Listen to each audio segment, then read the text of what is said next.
Hi students, welcome to మన విద్య అల్లాడి publications YouTube channel. నేను మీ Balu sir. So students, మీ అందరి కోసం మరొకసారి అనౌన్స్మెంట్ అండి. సో మన కేంద్ర ప్రభుత్వ పథకాలు కానీ తెలంగాణ రాష్ట్ర ప్రభుత్వానికి సంబంధించిన పథకాలు కానీ మనం ఈ బుక్లో రూపంలోకి అందుబాటులోకి తీసుకొని రావడం జరిగింది. మన యాప్ లింక్ అనేది డిస్క్రిప్షన్లో అందుబాటులో ఉంటుంది. మీ అందరూ కూడా మన యాప్ను డౌన్లోడ్ చేసుకోండి.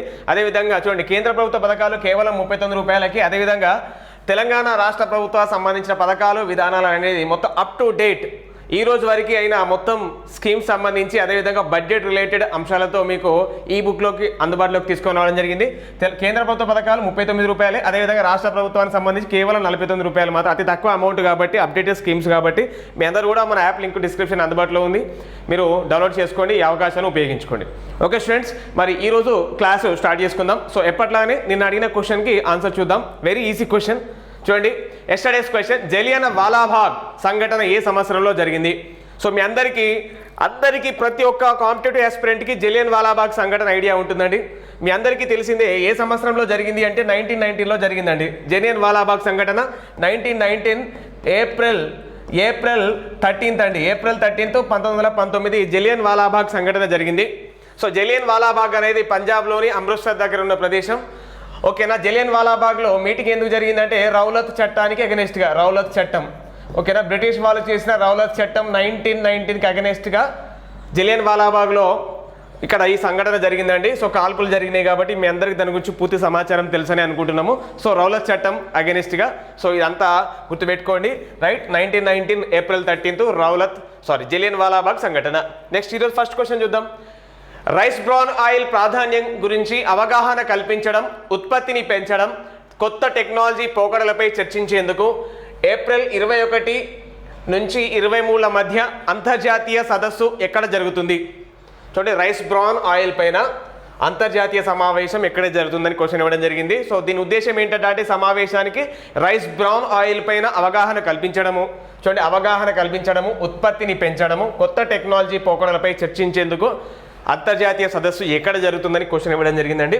సో ఎక్కడ జరుగుతుందంటే హైదరాబాద్లోనే జరుగుతుంది. ఓకేనా, ఎక్కడ జరుగుతుందంటే హైదరాబాద్లో జరుగుతుంది. చూద్దాం ఇక్కడ ఈ సదస్సు యొక్క థీమ్ ఏంటంటే awesome rice bran oil for sustainable ecosystem.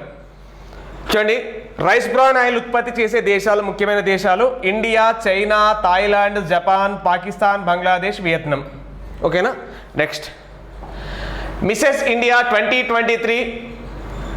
చూడండి, మిసెస్ ఇండియా 2023 ఎక్కడ అంటే ఇక్కడ ఈ వేడుకలు ఎక్కడ నిర్వహించబడాయి అని క్వశ్చన్ ఇవ్వడం జరిగింది. సో మిసెస్ ఇండియా 2023 కాంపిటీషన్స్ ఎక్కడ జరిగాయి అంటే కోచి అంటే కేరళ. ఓకేనా, కేరళ రాష్ట్రంలోని కోచిలో జరిగాయి. సో ఈ మిసెస్ ఇండియా 2023 విజేత ఎవరంటే అంకితా ఠాకూర్. ఈమె హైదరాబాద్కు సంబంధించిన అంకితా ఠాకూర్ మిసెస్ ఇండియా 2023 కాంపిటీషన్స్లో విజయం సాధించడం జరిగింది. ఈమె కోచి అంటే ఇక్కడ కోచిలో జరిగిన కాంపిటీషన్స్లో విజయం సాధించడం జరిగింది. ఆమె హైదరాబాద్కి సంబంధించిన మహిళ. నెక్స్ట్, దేశంలోనే మొట్టమొదటి 3D ప్రింటెడ్ టెక్నాలజీతో, చూడండి 3D ప్రింటెడ్ టెక్నాలజీతో పోస్ట్ ఆఫీస్, 3D ప్రింటెడ్ టెక్నాలజీతో పోస్ట్ ఆఫీస్ని ఏ నగరంలో నిర్మించారు? ఏ నగరంలో అంటే గుర్తుపెట్టుకోండి, బెంగళూరులో అండి. ఓకేనా. సో జనరల్గా 3D ప్రింటెడ్ టెక్నాలజీతో పోస్ట్ ఆఫీస్ తయారు చేస్తే మామూలుగా నిర్మించే పోస్ట్ ఆఫీస్తో పోలిస్తే దాదాపు 40 నుంచి 50% అమౌంట్ అనేది ఇంక్రీజ్ అవుతుందండి, మేకింగ్ ఛార్జ్ అనేది. ఓకేనా. సింపుల్ క్వశ్చన్ అడుగుతాడు, 3D ప్రింటెడ్ టెక్నాలజీతో పోస్ట్ ఆఫీస్ ఏ నగరంలో ప్రారంభించబడింది అంటే మొదటిసారిగా బెంగళూరు, గుర్తుపెట్టుకోండి. నెక్స్ట్, భారతదేశంలో అతిపెద్ద రైసు మిల్లు వజ్రతేజ రైసు మిల్లు. చూడండి, భారతదేశంలోనే అతిపెద్ద రైస్ మిల్లు వజ్రతేజ రైస్ మిల్లు ఏ రాష్ట్రంలో నెలకొల్పారు? క్వశ్చన్ అడగడం జరిగింది. ఏ రాష్ట్రంలో అంటే తెలంగాణ రాష్ట్రంలో. ఎక్కడ అంటే ఎగ్జాక్ట్గా నల్గొండ జిల్లాలో. ఓకేనా, తెలంగాణ రాష్ట్రంలోని నల్గొండ జిల్లాలో భారతదేశంలోనే అతిపెద్ద రైస్ మిల్ వజ్రతేజ రైస్ మిల్ని ప్రారంభించడం జరిగింది, గుర్తుపెట్టుకోండి. నెక్స్ట్, కేంద్ర రోడ్డు రవాణా మరియు హైవే మంత్రిత్వ శాఖ ఆధ్వర్యంలో జమ్మూ కాశ్మీర్, లదాఖ్ ప్రాంతాలలో మొత్తం చూడండి 25,000 కోట్ల ఖర్చుతో ఎన్ని రహదారి టన్నెల్స్ నిర్మాణం జరుగుతున్నాయి? ఎన్ని రహదారి టన్నెల్స్ నిర్మించడం జరుగుతుందంటే మొత్తం 19 అండి. రీసెంట్గా మన జోజిలా పాస్ గురించి కూడా డిస్కషన్ చేసుకున్నామండి. సో ఇలాంటివి మొత్తం 19 పాసెస్. 19 చూడండి, ఇక్కడ 25,000 కోట్ల రూపాయలతో కేంద్ర రోడ్డు రవాణా మరియు హైవే మంత్రిత్వ శాఖ ఆధ్వర్యంలో జమ్మూ కాశ్మీర్ అండ్ లదాఖ్ ఈ 2 ప్రాంతాలలో మొత్తము రహదారి టన్నెల్స్ అంటే సొరంగాలు ఎన్ని నిర్మిస్తున్నారు అంటే మొత్తము 19 నిర్మాణంలో ఉన్నాయండి. Okay. Next question, JUICE mission, ఓకేనా, జూస్ మిషన్ నువ్వు ప్రయోగించిన దేశం లేదా కూటమి, ఓకేనా. జూస్ మిషన్ ఎవరు ప్రయోగించారు? అసలు జూస్ మిషన్ అంటే చూద్దాం. జూస్ మిషన్ అంటే the Jupiter icy moons explorer mission, ఓకేనా. జూపిటర్, ఓకేనా, జూపిటర్ గ్రహానికి సంబంధించి ఇక్కడ ఎక్స్ప్లోర్ చేయడం కోసం, ఓకేనా. జూపిటర్ యొక్క చంద్రులు లేదా ఉపగ్రహాలైన గనిమేడ్ కానీ, అంటే గురుడు గనిమేడ్, క్యాల్పిటిపో మరియు యూరోపా, ఓకేనా, యూరోపా, ఈ 3 ఉపగ్రహాలు ఏవైతే ఉన్నాయో జూపిటర్కి సంబంధించి అంటే గురు గ్రహానికి సంబంధించిన ఉపగ్రహాలైన గనిమేడ్ కానీ, క్యాలిప్టో కానీ యూరోపాలపైన ప్రయోగం చేస్తుందండి. ఈ మిషన్ యొక్క కాల వ్యవధి చూడండి 2023 నుంచి 31 అంటే 8 సంవత్సరాలండి, ఓకేనా, 8 సంవత్సరాలు, ఓకేనా. జూస్ మిషన్ ఫ్రెంచ్ గయానా కౌరు అంతరిక్ష కేంద్రం నుంచి ప్రయోగించారు. మరి ఎవరు ప్రయోగించారు అంటే ఈఎస్ఏ అండి, అంటే యూరోపియన్ స్పేస్ ఏజెన్సీ, ఓకేనా. ఓకేనా, యూరోపియన్ స్పేస్ ఏజెన్సీ వాళ్ళు ఇక్కడ యూరోపియన్ స్పేస్ ఏజెన్సీ వాళ్ళు ఈ జూపిటర్ పైన జూస్ మిషన్ని లాంచ్ చేయడం జరిగిందండి. నెక్స్ట్ ఇస్రో అంటే మన ఇండియా స్పేస్ రీసెర్చ్ ఆర్గనైజేషన్ అండి. యుఎస్ఏ అంటే ఓకేనా అమెరికా దేశానికి సంబంధించి జనరల్గా అమెరికాది నాసా అంటామండి, ఓకేనా. నాసా అమెరికా అంతరిక్ష కేంద్రం పేరు నాసా. జేఏసీ అంటే జపాన్ స్పేస్ అసోసియేషన్ అండి. సో నాసా, ఓకే, ఇవన్నీ గుర్తుపెట్టుకోండి. బట్ ఇక్కడ ఆన్సర్ మాత్రం యూరోపియన్ స్పేస్ ఏజెన్సీకి సంబంధించి. నెక్స్ట్ ఎస్సీఓ యొక్క యువ రచయితల సమావేశం ఏప్రిల్ 12-13 తేదీల్లో ఏ నగరంలో జరిగింది? ఎస్సీఓ అంటే మీ అందరికీ తెలుసండి, షాంఘై కోఆపరేషన్ ఆర్గనైజేషన్, ఓకేనా. షాంఘై కోఆపరేషన్ ఆర్గనైజేషన్ అండి, ఓకే. మరి ఎస్సీఓ షాంఘై కోఆపరేషన్ ఆర్గనైజేషన్ యువ రచయితల సమావేశం ఎక్కడ జరిగింది అంటే న్యూఢిల్లీలో జరిగిందండి, ఓకేనా. షాంఘై కోఆపరేషన్ ఆర్గనైజేషన్ యువ రచయితల సమావేశం ఏప్రిల్ 12-13 తేదీల్లో న్యూఢిల్లీలో జరగడం జరిగింది. సో చూద్దాం మరి ఎస్సీఓ గురించి. ఎస్సీఓ సమావేశం 2023లో ఇండియాలో జరుగుతుందండి. మీరు అందరు గుర్తుపెట్టుకోవాలి, ఎస్సీఓ సమావేశాలు కానీ G20 సమావేశాలు కానీ ఇప్పుడు ఇండియా ఆతిథ్యం ఇస్తుంది కాబట్టి ఎస్సీఓ గురించి కానీ అంటే Shanghai cooperation organisation and G20 సమావేశాల గురించి ప్రతి ఒక్కరు కూడా పూర్తి సమాచారం తెలియాలి, ఓకేనా. సో అదేవిధంగా ఎస్సీఓ కంట్రీస్ కానీ G20 కంట్రీస్ కానీ మొత్తం తెలిసే ఖచ్చితంగా ప్రతి ఒక్కరు తెలిసి ఉండాలండి. నెక్స్ట్ ఎస్సీఓ అనేది ఎప్పుడు ఏర్పడింది అంటే June 15, 2001. SCO Shanghai cooperation organisation అనేది June 15, 2001లో షాంఘైలో స్థాపించబడింది. షాంఘై అనగానే మనకు గుర్తు రావాల్సింది చైనా దేశం అండి, ఓకేనా. చైనా దేశానికి ఆర్థిక రాజధాని, financial capital of China country Shanghai. రీసెంట్గా తెలంగాణ ఎస్ఐ మెయిన్స్ ఎగ్జామ్లో ఇలాంటి ఒక క్వశ్చన్ అడిగడం జరిగిందండి. భారతదేశానికి ఆర్థిక రాజధాని అంటే financial capital of India Mumbai, అదేవిధంగా చైనాకి ఫినాన్షియల్ క్యాపిటల్ ఏంటంటే షాంఘై, ఓకేనా. ఎస్సీఓలోని దేశాలు చూడండి, China, Kazakhstan, Russia, Kyrgyzstan, Tajikistan, Uzbekistan, India, Pakistan, మొత్తం 8 దేశాలు ఉంటాయి ఎస్సీఓలో సభ్య దేశాలు. అయితే ఇండియా, పాకిస్తాన్ చిట్ట చివరిగా చేరిన దేశాలు 2017లో. నెక్స్ట్ ఐపీఎల్ చరిత్రలో 200 ఐపీఎల్ మ్యాచ్లకు కెప్టెన్గా వ్యవహరించిన ఏకైక కెప్టెన్ ఎవరు? మీ అందరికీ ఐడియా ఉంటుందండి, ఎవరు అంటే MS ధోని అండి. ఐపీఎల్ చరిత్రలో కెప్టెన్గా అత్యధిక మ్యాచ్లకి కెప్టెన్గా వ్యవహరించిన వ్యక్తి MS ధోని. 200 ఐపీఎల్ మ్యాచ్లకు కెప్టెన్గా, ప్లేయర్గా కాదండి, ప్లేయర్గా చాలా మ్యాచ్లు ఆడడం జరిగింది, కెప్టెన్గా 200 మ్యాచ్లు ఆడడం జరిగింది, కెప్టెన్గా 200 మ్యాచ్లు పూర్తి చేసుకోవడం జరిగింది, ఓకేనా. సో ఎవరు అంటే MS ధోని. సెకండ్ ప్లేస్లో ఎవరు ఉన్నారంటే రోహిత్ శర్మ, ఈయన ఒక 146 మ్యాచ్ ఇప్పటివరకు ఇంకా స్టిల్ ఆడుతూ ఉన్నారు ఈ ఇద్దరు కూడాను. నెక్స్ట్ ఏ రాష్ట్రంలో దేశంలోనే మొట్టమొదటిసారిగా నది లోపల మెట్రో రైల్ ట్రయల్ రన్ను, చూడండి మెట్రో రైల్ ట్రయల్ రన్ను విజయవంతంగా పూర్తి చేశారు? ఏ రాష్ట్రంలో మొట్టమొదటిసారిగా నది లోపల అండి, ఓకేనా. నది లోపల, ఇక్కడ నది లోపల ఏ రాష్ట్రంలో నది లోపల మెట్రో రైల్ని ఏర్పాటు చేస్తున్నారు అంటే గుర్తుపెట్టుకోండి, పశ్చిమ బెంగాల్ అండి, ఓకేనా. పశ్చిమ బెంగాల్, ఎగ్జాక్ట్గా చెప్పాలంటే హుగ్లీ నది దగ్గర అండి, పశ్చిమ బెంగాల్. చూద్దాం మరి. సో హుగ్లీ నదిలో నిర్మించిన సొరంగ మార్గంలో కోల్కతాలోని మహాకరణ్ స్టేషన్ నుంచి, ఓకేనా, కోల్కతాలోని మహాకరణ్ స్టేషన్ నుంచి హౌదా, ఓకేనా, హౌదా ఇక్కడ రాస్తున్నా, హౌదా మైదాన్, ఓకేనా, హౌదా మైదాన్ స్టేషన్ మధ్య రైలు ప్రయాణిస్తుంది. భూ ఉపరితలానికి 33 మీటర్ల లోతులో ఉంటుంది. అంటే ఈ సొరంగం అనేది భూ ఉపరితలానికి 33 మీటర్ల లోతులో ఉంటుందండి, ఓకేనా. ట్రయల్ రన్ 4.7 కిలోమీటర్లు జరిగింది. ట్రయల్ రన్ అనేది 4.7 కిలోమీటర్లు జరిగింది. నెక్స్ట్ 15వ వందే భారత్ ఎక్స్ప్రెస్ ఏ ప్రదేశాల మధ్య ప్రారంభించబడింది? సో ఏ ప్రదేశాల మధ్య అంటే చూడండి ఢిల్లీ జైపూర్ ఓకేనా. రీసెంట్గా ప్రధానమంత్రి నరేంద్ర మోడీ వర్చువల్ విధానంలో దీన్ని ప్రారంభించడం జరిగింది. ఢిల్లీ జైపూర్ల మధ్య 15వ వందే భారత్ ఎక్స్ప్రెస్ ప్రారంభం కావడం జరిగింది. వందే భారత్ ఎక్స్ప్రెస్ని దీన్ని ట్రైన్ 18 అంటామండి. ట్రైన్ 18 అంటాం. ఈ తమిళనాడులోని పెరంబూర్లో చూడండి తమిళనాడులోని పెరంబూర్ ఓకే తమిళనాడు పెరంబూర్లో ఈ ట్రైన్లని మ్యానుఫ్యాక్చర్ చేయడం జరుగుతుంది ఓకేనా. సో మొదటి వందే భారత్ ఎక్స్ప్రెస్ అనేది ఢిల్లీ నుంచి వారణాసి మధ్య ఫస్ట్ ట్రైన్ అండి. ఢిల్లీ నుంచి వారణాసి మధ్య 2019 అండి ఫిబ్రవరి నెలలో ప్రారంభం కావడం జరిగింది ఓకేనా. మొదటి వందే భారత్ ఎక్స్ప్రెస్ ఢిల్లీ వారణాసి మధ్య. రెండవది ఢిల్లీ వైష్ణోదేవి దేవాలయం ఎక్కడ ఉంటుందంటే జమ్మూ కాశ్మీర్లో ఉంటుంది. సో ఇది రెండవ ట్రైన్ అండి, గుర్తుపెట్టుకోండి ఓకేనా. దక్షిణ భారతదేశంలో అదేవిధంగా మొత్తం భారతదేశంలో ఇప్పటివరకు ఎన్ని ఉన్నాయో మొత్తం తెలుసుకునే ప్రయత్నం చేయాలి. తెలుగు రాష్ట్రాల్లో మాత్రం 2 ఉన్నాయండి. ఒకటి సికింద్రాబాద్ నుంచి విశాఖపట్నము, రెండవది సికింద్రాబాద్ నుంచి ఇక్కడ తిరుపతి వరకు గుర్తుపెట్టుకునే ప్రయత్నం చేయండి ఓకేనా. 2 మాత్రమే ఉన్నాయి తెలుగు రాష్ట్రాల్లో ఇప్పటివరకు. నెక్స్ట్ చూడండి కొన్ని paper cuttings current affairs important చూద్దాం. మరి ప్రపంచంలోనే తొలి మహిళా తబలా విద్వాంసరాలిగా ఏ భారతీయురాలు ఖ్యాతి గడించారు? ఎవరు అంటే అనురాధా పాల్ అండి ఓకేనా. ప్రపంచంలోనే తొలి మహిళా తబలా విద్వాంసురాలు ఎవరంటే అనురాధా పాల్. ఈమె ఏ ప్రాంతానికి చెందినవారు అంటే ముంబైకి చెందినవారండి. ఈమె ముంబైకి చెందిన అనురాధా పాల్ ప్రపంచంలోనే తొలి మహిళా తబలా విద్వాంసురాలు. చూద్దాం ఇంకా ఉస్తాద్ ఢాకా, అహ్లాదాకా, జాకీర్ హుస్సేన్. ఈ 2 పేర్లు గుర్తుపెట్టుకోండి. ప్రీవియస్ సెంట్రల్ ఎగ్జామ్స్లో ఇద్దరి గురించి అడగడం జరిగిందండి. ఏమని అంటే ఉస్తాద్ అవాధాకా ఒక షిఫ్ట్లో, జాకీర్ హుస్సేన్ ఒక షిఫ్ట్లో ఇచ్చి వీళ్ళు ఏ రంగానికి సంబంధించిన వారని అడగడం జరిగిందండి. సంగీత రంగానికి సంబంధించిన వాళ్ళు, పర్టికులర్గా చెప్పాలంటే తబలా విద్వాంసులు. చూడండి ఈమె మహిళా విద్వాంసులతో మొత్తం మహిళతో శ్రీ శక్తి అనే బ్యాండ్ని ఏర్పాటు చేసి 27 ఏళ్ళుగా ప్రపంచవ్యాప్తంగా ప్రదర్శనలు ఇస్తుంది ఓకేనా. శ్రీ శక్తి పేరుతో ఇక్కడ ఒక బ్యాండ్ని ఏర్పాటు చేసింది ఎవరంటే అనురాధా పాల్, గుర్తుపెట్టుకోండి. నెక్స్ట్ చూడండి 5వ ఖేలో ఇండియా యూత్ గేమ్స్లో తొలిసారిగా ప్రవేశపెట్టిన 2 క్రీడలు ఏవి? ఓకేనా చూడండి కయాకింగ్ కనోయింగ్ అండి.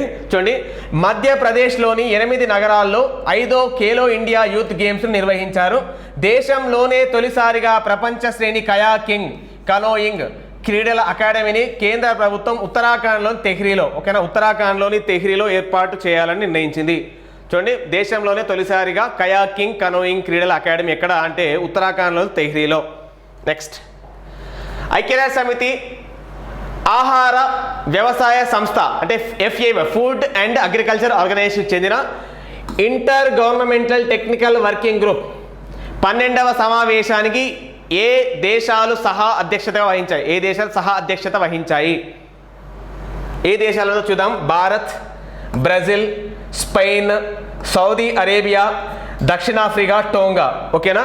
మొత్తము 6 దేశాలు సహా అధ్యక్షులుగా ఉండడం జరుగుతుందండి ఓకేనా. చూద్దాం రోమ్లో 2023 జనవరిలో నిర్వహించిన ఈ సమావేశానికి అమెరికా అధ్యక్షత వహించింది. చూడండి అమెరికా అధ్యక్షతగా ఉంటే మిగతా సహాధ్యక్షులుగా ఉన్న దేశాలు Bharat, Brazil, Spain, Saudi Arabia, south Africa, Tonga దేశాలు.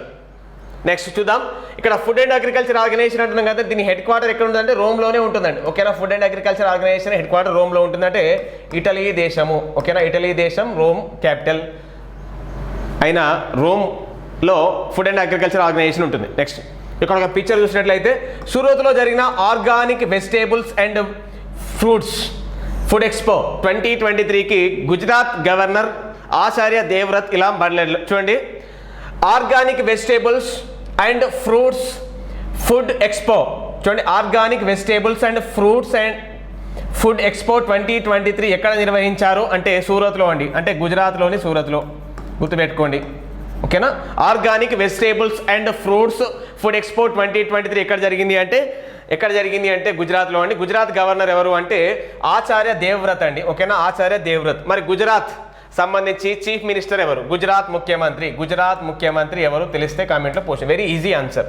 నెక్స్ట్ చూడండి 30 మంది ముఖ్యమంత్రుల్లో 29 మంది కోటీశ్వర్లే అని ఇవ్వడం జరిగిందండి. సో భారతదేశంలో ఉన్న మొత్తము 30 మంది ముఖ్యమంత్రుల్లో అంటే 2 కేంద్రపాలిత ప్రాంతాలు 28 రాష్ట్రాలతో కలిపి సో అందరిట్లో ఎంత ఇక్కడ వాళ్ళ ఆస్తుల గురించి ఇవ్వడం జరిగిందండి. సో ఎవరు ఇవ్వడం జరిగింది లిస్ట్ అంటే అసోసియేటెడ్ ఫర్ డెమోక్రటిక్ రిఫార్మ్స్ వెల్లడి ఓకేనా. అసోసియేషన్ ఫర్ డెమోక్రటిక్ రిఫార్మ్స్ అనే సంస్థ ఈ లిస్టును విడుదల చేయడం జరిగిందండి. ఫస్ట్ ప్లేస్లో ఎవరున్నారంటే వైఎస్ జగన్మోహన్ రెడ్డి అండి. ఆంధ్రప్రదేశ్ ముఖ్యమంత్రి వైఎస్ జగన్మోహన్ రెడ్డి ఫస్ట్ ప్లేస్లో నిలవడం జరిగిందండి. ఓకేనా. సో తెలంగాణ ముఖ్యమంత్రి కేసీఆర్కి 23 కోట్ల ఆస్తులు, 8 కోట్ల అప్పులు ఉన్నాయని ఇక్కడ చెప్పడం జరిగింది. అతి తక్కువ అంటే చూడండి మమతా బెనర్జీ అండి. మమతా బెనర్జీ కేవలం 15 లక్షలు. ఓకేనా, కేవలం 15 లక్షల రూపాయలే తమ ఆస్తులుగా ప్రకటించడం జరిగింది. మమతా బెనర్జీ అతి తక్కువ, అత్యధిక అంటే వైఎస్ జగన్మోహన్ రెడ్డి. ఓకేనా. నెక్స్ట్ తెలంగాణలో అయ్యనార్ ఆరాధన అని చూద్దాం. చూడండి అయ్యనార్ దేవుడు, అయ్యనార్ విగ్రహాలు ఎక్కడ ఉంటాయి సాధారణంగా అంటే ఇవి తెలంగాణలో ఉండేయండి.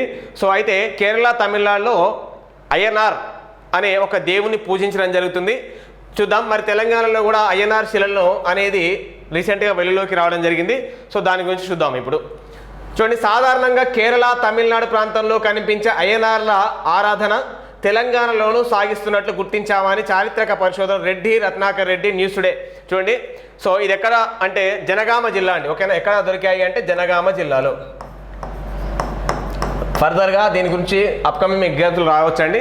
తెలంగాణ రాష్ట్రంలోని ఏ జిల్లాలోని లింగాల గణపురంలో చూడండి నేలపోగుల గ్రామంలో, జనగామ జిల్లా లింగాల గణపురం మండలం నేలపోగుల గ్రామంలో చూడండి అయ్యనార్ల విగ్రహాలు లభించడం జరిగిందండి. నెక్స్ట్ ఏపీ రాష్ట్ర పండుగ తిరుపతి గంగమ్మ జాతర గుర్తుపెట్టుకోండి. చూడండి తిరుమల శ్రీవారికి స్వయానా చెల్లెలు, తిరుపతి గ్రామ దేవతగా విరాజిల్లుతున్న తిరుపతి శ్రీ తాతయ్య గుంట గంగమ్మ జాతరను చూడండి గంగమ్మ జాతరను ఏపీ ప్రభుత్వం రాష్ట్ర పండుగ నిర్ణయించడం జరిగింది, గుర్తుపెట్టుకోండి. నెక్స్ట్ భారత్లో సిక్కు వ్యతిరేక అల్లర్లు ఖండిస్తూ కాలిఫోర్నియాలో అసెంబ్లీలో వివాదాస్పద తీర్మానం అంటే చూడండి జనరల్గా చాలా విషయాల్లో అమెరికా ఇండియాకి సపోర్ట్ చేస్తున్నప్పటికీ ఈవెన్ చైనా అనేది అరుణాచల్ ప్రదేశ్ మొత్తం మా ప్రాంతమని ఇక్కడ చైనా వాదించినప్పటికీ భారతదేశము చెందిన ప్రాంతమే అని అమెరికా సెనెట్ కూడా బిల్లులు పాస్ చేయడం జరిగిందండి. బట్ ఇక్కడ ఏమంటున్నాము 1984 ఇక్కడ ఆపరేషన్ బ్లూ స్టార్, దానికంటే ముందు సిక్కు అల్లర్లు ఇవన్నీ జరిగినప్పుడు దానికి సంబంధించి చూడండి అమెరికాలోని కాలిఫోర్నియా అసెంబ్లీ ఈ వివాదాస్పద తీర్మానాన్ని ఇక్కడ చూడండి ఇక్కడ దానికి సంబంధించి చర్చ రావడం జరిగిందండి. చూద్దాం. అమెరికాలోని కాలిఫోర్నియా అసెంబ్లీ వివాదాస్పదమైన తీర్మానం చేసింది. 1984లో భారత్లో చోటు చేసుకున్న సిక్కు వ్యతిరేక అల్లర్లను నరమేధంగా గుర్తించాలని అమెరికన్ కాంగ్రెస్ను కోరింది. ఇది చాలా కాంట్రవర్సీ అండి. సో దీనికి సంబంధించి అసలు వాస్తవానికి దీనికి అమెరికాకు సంబంధం లేకపోయినా దీని గురించి అమెరికన్ కాంగ్రెస్ అనేది చర్చ లేపడం జరిగిందండి. కాబట్టి ఇది గుర్తుపెట్టుకోండి. సో భారత్లో సిక్కు వ్యతిరేక అల్లర్లను ఖండిస్తూ ఏ దేశానికి సంబంధించిన అసెంబ్లీ తీర్మానాన్ని చేయడం జరిగిందంటే అమెరికాకు సంబంధించిన కాలిఫోర్నియా అసెంబ్లీ. ఓకేనా. నెక్స్ట్ చూడండి భారతదేశంలో న్యాయవృత్తిని చేపట్టాలనుకునే విదేశీయుల గురించి ఒక ఆర్టికల్ రావడం జరిగిందండి. సో దానికి సంబంధించిన ఇన్ఫర్మేషన్ చూద్దాము. భారత్లో ప్రాక్టీస్ చేయాలనుకునే విదేశీ న్యాయవాది తప్పనిసరిగా బార్ కౌన్సిల్ ఆఫ్ ఇండియా వద్ద నమోదు అవ్వాలి. ఓకేనా. విదేశీయులు కనుక భారతదేశంలో న్యాయవాదిగా పనిచేయాలంటే బార్ కౌన్సిల్ ఆఫ్ ఇండియా వద్ద నమోదు అవ్వాలి. ఇక్కడ నియమ నిబంధనలు షరతులకు లోబడి పనిచేయాలి. అలాంటి వారికి ఇండియాలో గరిష్టంగా విదేశీయులు ఎన్ని సంవత్సరాలు అండి 5 సంవత్సరాల పాటు ప్రాక్టీస్ చేయొచ్చండి. విదేశీయులు భారతదేశంలో 5 సంవత్సరాల పాటు ప్రాక్టీస్ చేయొచ్చు. తర్వాత ఏంటి గడువు మూసైపోయే 6 నెలల ముందే లైసెన్సు చూడండి రెన్యువల్ అనేది 6 మంత్స్ ముందు రెన్యువల్ చేసుకోవాలండి తప్పనిసరిగా. విదేశాల నుంచి భారత్కి తాత్కాలిక ప్రాతిపదికపై వచ్చిన క్లయింట్లను సలహాలు ఇచ్చి తిరిగి వెళ్ళిపోయే క్లయింట్స్కి సలహాలు ఇచ్చి తిరిగి వెళ్ళిపోయే విదేశీ న్యాయవాదులకు ఏడాదిలో 60 రోజులు మాత్రమే అనుమతి లభిస్తుంది. ఓకేనా. ఇండియన్స్కి ఎవరైనా సజెషన్స్ ఇచ్చి మళ్ళీ వెళ్ళిపోవాలనుకునే లీగల్ అడ్వైజర్స్ ఎవరైతే ఉంటారో వాళ్ళే భారతదేశంలో కేవలం 60 రోజులు మాత్రమే అనుమతి లభిస్తుంది. చూడండి భారత్లో వ్యక్తిగత విదేశీ న్యాయవాది రిజిస్ట్రేషన్కు $25,000 అంటే దాదాపు 20 లక్షలండి రుసుము చెల్లించాల్సి ఉంటుంది. విదేశీ న్యాయ వ్యవస్థ అయితే $50,000 అంటే దాదాపు 41 లక్షలు చెల్లించాలి. లైసెన్స్ పునరుద్ధరణకు అంటే ఇక్కడ రెన్యువల్ చేయించుకోవాలంటే చూడండి $10,000, సంస్థల నుంచి అయితే $20,000 వసూలు చేస్తారు. సెక్యూరిటీ డిపాజిట్ గ్యారంటీలకు అదనంగా $50,000 చెల్లించాలి. విదేశీ న్యాయవాదులు న్యాయ సంస్థలు వ్యాపార పారిశ్రామిక కంపెనీలు మాదిరిగా స్వేచ్ఛగా భారతదేశంలో వచ్చి కార్యక్రమాలు కొనసాగించవచ్చన్నది ఈ రుసుముల ఉద్దేశం కాదు. విదేశీయుల వల్ల భారత న్యాయవాదులు న్యాయ సంస్థల కార్యక్రమాలు విచ్ఛిన్నం కాకుండా చూడాలని బార్ కౌన్సిల్ ఆచితూచి అడుగులు వేస్తుంది. నెక్స్ట్ చూడండి, ఒమన్లో ఉన్న ఇక్కడ నుంచి చెల్లింపులు చేయొచ్చని చూడండి కెనరా బ్యాంక్ అదేవిధంగా భారత్ బిల్ పే రెండు కలిసి ఒక ఒప్పందం చేసుకోవడం జరిగింది. దానికి సంబంధించి న్యూస్లోకి రావడం జరిగింది. చూద్దాం. చూడండి, ఒమన్లో నివసిస్తున్న భారతీయుల కోసం మన దేశం నుంచి బిల్లులను సులువుగా భద్రంగా చేయవచ్చు. అంటే ఏ దేశానికి సంబంధించిన ఒమన్. చూద్దాం, దీనికి వీలు కల్పించేందుకు కెనరా బ్యాంకు చూడండి NPCI అంటే national payments corporation of India, Bharat bill pay limited జట్టు కట్టాయి. భారత్ బిల్ పేమెంట్ సిస్టమ్ అందిస్తున్న ప్లాట్ఫామ్ని ఇక్కడ నుంచి ప్రవాసులు ఉపయోగించుకోవడం అంటే NRIs అండి ఉపయోగించుకోవచ్చు.